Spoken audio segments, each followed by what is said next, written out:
Hey guys, welcome back to Pipe Time. I am your host, JC.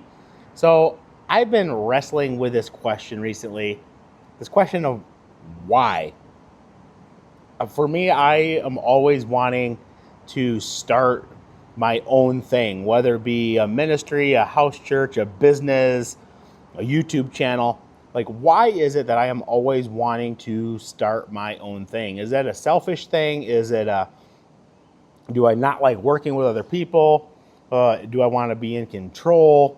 Or is it just something that I naturally tend to do and am I called to do? This has been something that I've really been struggling with, especially, the past little while, of why do I always want to start something?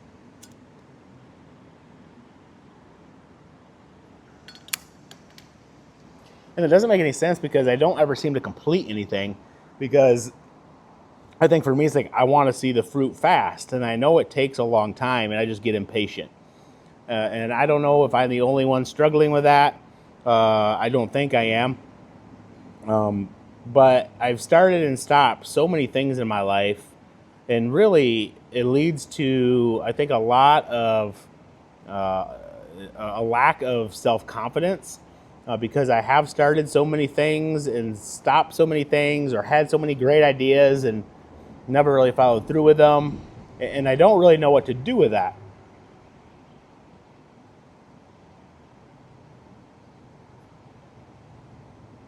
It's like I get an idea, I run with it, and then I get bored, and then I move on to something new, never giving anything time to fully mature.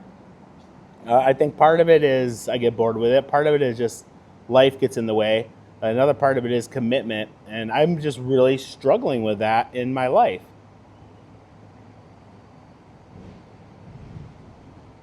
There's been two things that I'm extremely proud of that I have stuck through.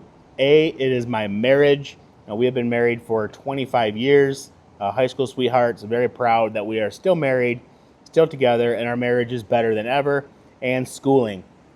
I am continuing through my PhD, because it is something that I know the Lord has called me to do.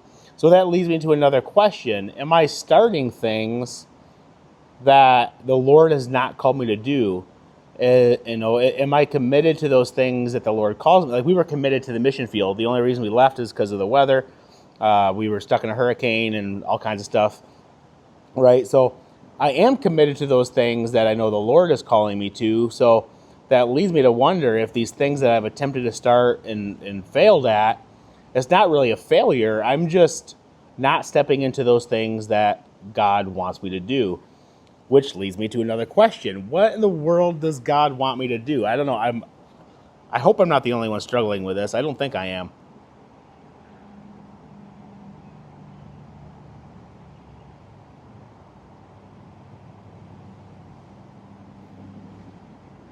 I know the Bible teaches that God has a plan for each of us, and there's something that we are called to do. I just don't know what that is, and I wish I did, because I get bored and then I start stuff, and that's not what God wants, and I don't know.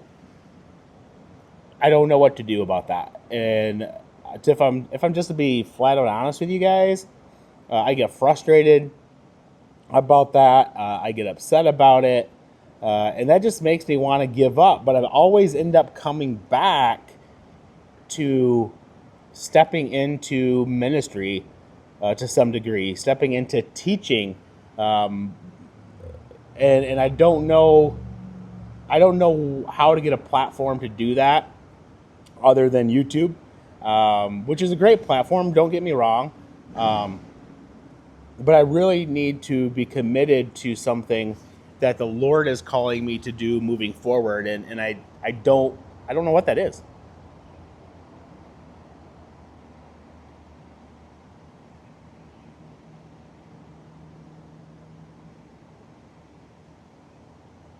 I'm teaching right now as a professor, and don't get me wrong, I enjoy that. I like my job, but yeah, I still feel there's a void. Maybe I've still got some room to grow there. Maybe the Lord is building me up there to be able to do some really amazing things. And I've been there for now 4 years now. and I enjoy it, and I don't see myself leaving anytime soon. But at the same point, I can't say like, man, like this is where God has me, and this is what God's calling me to do. I'm not quite there yet. Maybe I'm just missing what He's saying. Maybe I'm overthinking it. I don't know.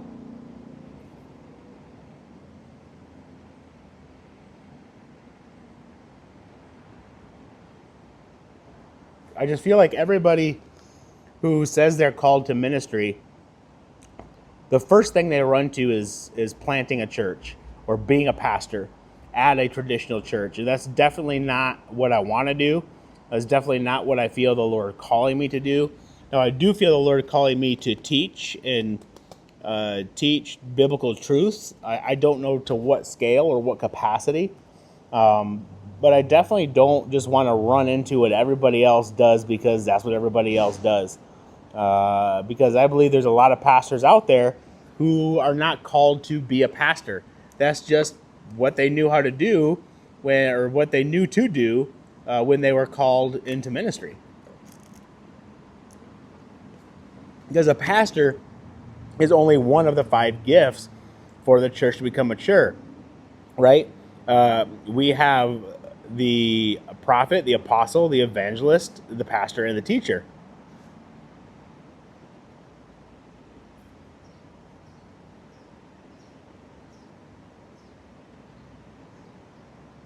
Unfortunately, for the most part, everybody runs to that pastor-teacher job because that's the one that pays, right? Nobody's out there really paying evangelists, prophets, or apostles to do their work. It is the pastor that gets a salary. It is the pastor that gets all the money. So that's where everybody runs.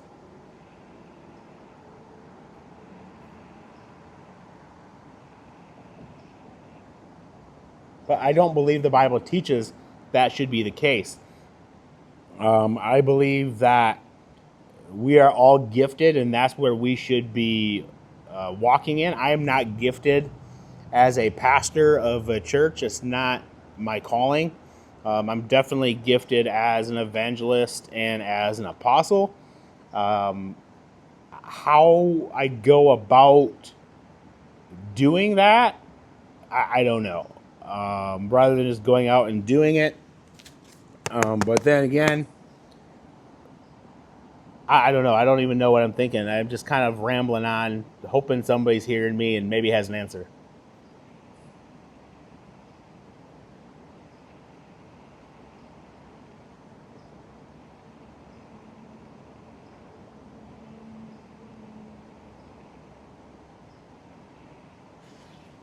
I just know I'm getting antsy, and I need to really be stepping back into ministry. We have our own ministry. We have the exchange ministries. I'm just trying to figure out what exactly that looks like. We do have some classes that we're hoping to be teaching, and a group of students we're taking in October. I do have some workshops that I would love to be able to teach, train, and equip local churches with. But just here where we are just doesn't seem like they're wanted. I don't know. I don't know.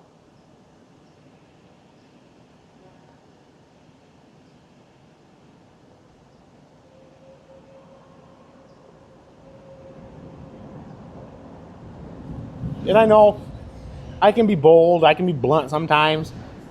And people are like, oh, you need to tone that down, this, that, and this and that. But then again, I'm like, why do I need to tone that down? There's so many people just sucking their thumbs, sitting in the church pew doing nothing because that's all everybody is nice to them.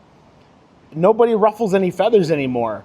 We saw the apostles ruffle feathers. We saw Jesus ruffle feathers. But everybody wants me to be quiet, and everybody wants me to be nice and think about everybody else's feelings. And I'm like, no.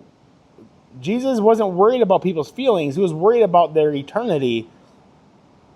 And there were times where he was nice, and there were times where he wasn't so nice. And sometimes I just feel like the way that God has created me has kind of put me in a pigeonhole because people don't like what I have to say a lot of times. People don't want to hear me because I am bold, I am blunt, I am loud, I can be obnoxious. But sometimes the truth is obnoxious, and sometimes the truth is annoying, and sometimes the truth is hard to hear. That doesn't make it easy for me to do, but I just naturally go that way because I am committed to the truth to the point where I don't understand why somebody else wouldn't be committed to the truth if they say they are. I just want to live a life that's on the path to righteousness. I don't feel there's that many people out there like that.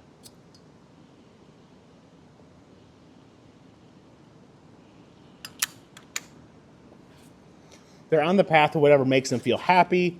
They justify everything. And anytime somebody says something that's counter their beliefs, they just get all pissed off and don't want to talk to you anymore. And I think we need some more table flipping in the churches. I think we need some more table flipping in this country. I think we need more people to stand up and not be afraid to speak the truth. And maybe this is the platform that I need to do that. Maybe this is the platform that the Lord is allowing me to step into. I don't know. But what I do know is we got way too many lukewarm Christians. We've got way too many people that call themselves Christians that aren't.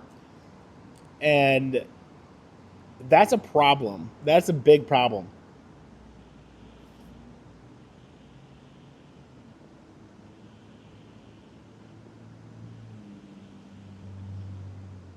Recently we've had so many famous people, legends passing away, and I'll hit specifically on Ozzy Osbourne, right? Everybody's like, R.I.P. Ozzy Osbourne. The reality of it is, unless I don't know something, Ozzy Osbourne is not going to rest in peace.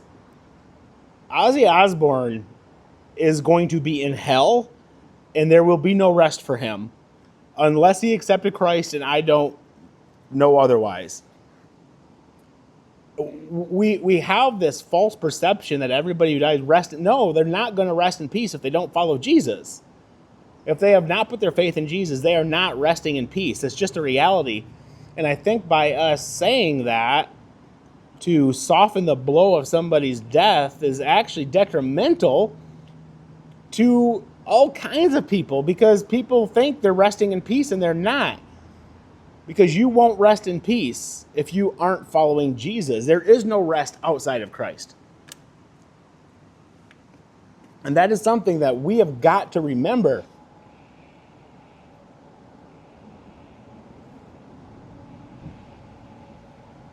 Now, I hope Ozzy Osbourne accepted Jesus, and I don't know it. I hope so.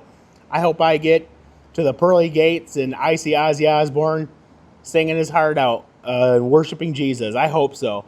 But I don't think that's the case, guys. Up until his death, he called himself the Prince of Darkness. Everybody calls him the Prince of Darkness. You know who else is called the Prince of Darkness? The devil. And so it's very unlikely that Ozzy Osbourne is resting in peace. And that is something that the world, they're lying to themselves by saying rest in peace to those that have passed that have not put their faith in Jesus. And I know it's a sensitive topic and it's hard to talk about, but we can't fool ourselves thinking that when we die, we'll rest in peace if we don't follow Jesus.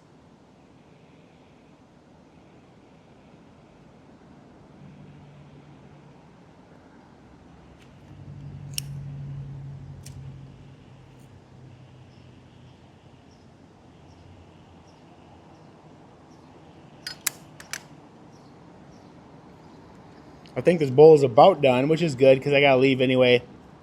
Shortly heading to my grandmother's house for dinner tonight. I have not had dinner at her house in a while, so really looking forward to that.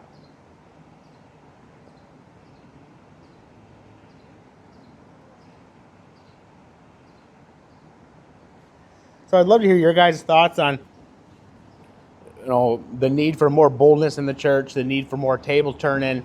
I'd love to hear your guys' thoughts on this RIP to people that we know are more than likely not following Jesus. Because I think it's a topic that needs to be talked about.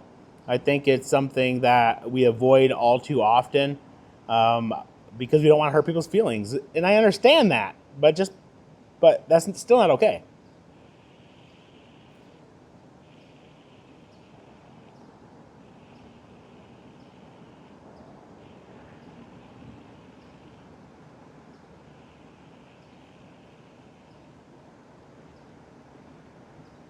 Almost done here with this.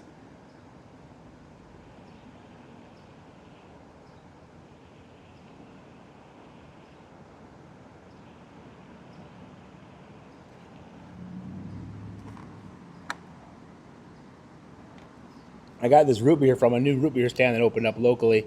Pretty good root beer. And it does kind of pair nice with the rum and maple.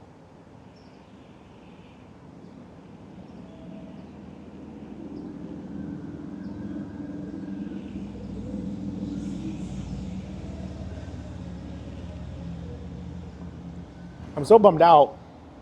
I've made several videos for you guys of me cleaning stuff.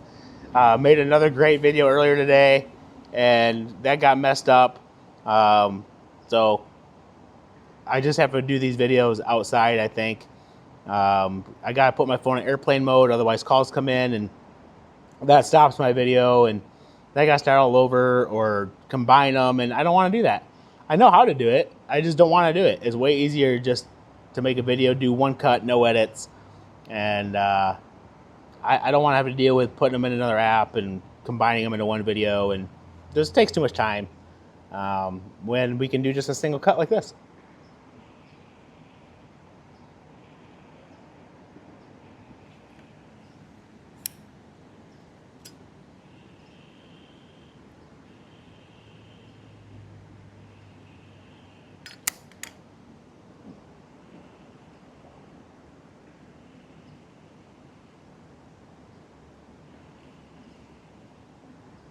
Well, guys, that's all I've got for today's episode.